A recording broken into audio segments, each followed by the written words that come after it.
Train में सफर करते वक्त एक गलती आपकी जेब पर भारी पड़ सकती है और सबसे बुरा ये कि आपको इस बात का एहसास तक नहीं होता जब तक बहुत देर न हो जाए। सोचिए, आप किसी आपात स्थिति में हैं, जल्दबाजी में प्लेटफॉर्म पर दौड़ते हुए चढ़ गए ट्रेन में, टिकट लेने का वक्त नहीं मिला और सफर शुरू हो गया। ट्रेन चल पड़ी, आप चैन की सांस लेते हैं कि चलो किसी तरह पहुंच तो रहे हैं, लेकिन कुछ देर बाद जब टीटी आता है तब शुरू होता है असली खेल। बिना टिकट यात्रा करना रेलवे के नियमों के खिलाफ है, ये बात सभी जानते हैं, लेकिन क्या आप जानते हैं कि टिकट चेकर यानी टीटी आपकी इस गलती पर कितना जुर्माना वसूल सकता है और किस हद तक जा सकता है? नहीं ना, यही वो जगह है जहां जानकारी का अभाव आपको ठगवा देता है। बहुत सारे यात्री ये नहीं जानते कि टीटी को जुर्माना वसूलने का अधिकार तो है, लेकिन वो अपने मन से कोई भी रकम नहीं ठोक सकता। रेल मंत्रालय के नियमों के अनुसार आपके द्वारा तय की गई दूरी के आधार पर ही किराया और एक निश्चित जुर्माना जोड़ा जा सकता है। लेकिन हकीकत में क्या होता है, कई बार टीटी बिना कोई पक्की रसीद दिए हुए ही 4 से 5 हजार रुपए तक मांग लेते हैं और डरा धमका कर वसूली कर लेते हैं। वो जानते हैं कि आप जल्दी में हैं, आप डरेंगे,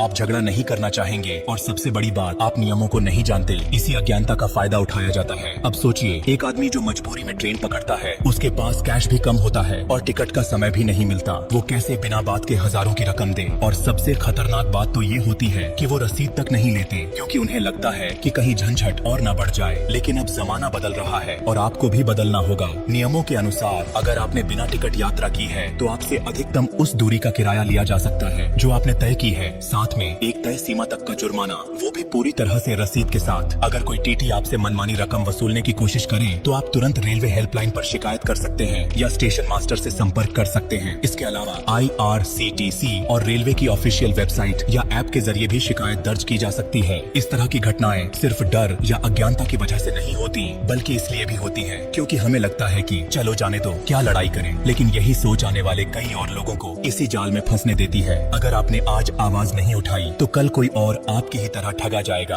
और ये सिर्फ एक आदमी की नहीं, पूरे सिस्टम की हार है। रेलवे का काम यात्रियों की सेवा करना है और हर टीटी उस नियम का पालन करने का जिम्मेदार है। अगर कोई उससे बाहर जाकर काम करता है तो वो पूरे सिस्टम पर सवाल खड़ा करता है। इसलिए आप जब भी सफर करें, चाहे कितनी भी जल्दी हो, कोशिश करें कि टिकट जरूर लें और अगर नहीं ले सके तो कम से कम इतना जान लें कि आपके अधिकार क्या हैं और क्या नहीं। अगली बार कोई आपसे रसीद के बिना पैसे मांगे तो विनम्रता से पूछिए क्या ये प्रक्रिया नियमों के अनुसार है, और अगर वो जवाब न दे सके तो आपको समझना होगा कि आप सही हैं और उन्हें जवाब देना होगा। ज्ञान ही वो हथियार है जिससे आप किसी भी ठगी से बच सकते हैं। आज की ये जानकारी किसी एक व्यक्ति के लिए नहीं, बल्कि हर उस मुसाफिर के लिए है जो ट्रेन में चढ़ता है, सफर करता है और कभी न कभी इस स्थिति का सामना कर सकता है। इसे अपने पास न रखें, आगे बढ़ाएं ताकि कोई और आपके जैसी गलती न करे और हर कोई जागरूक होकर अपना हक ले सके।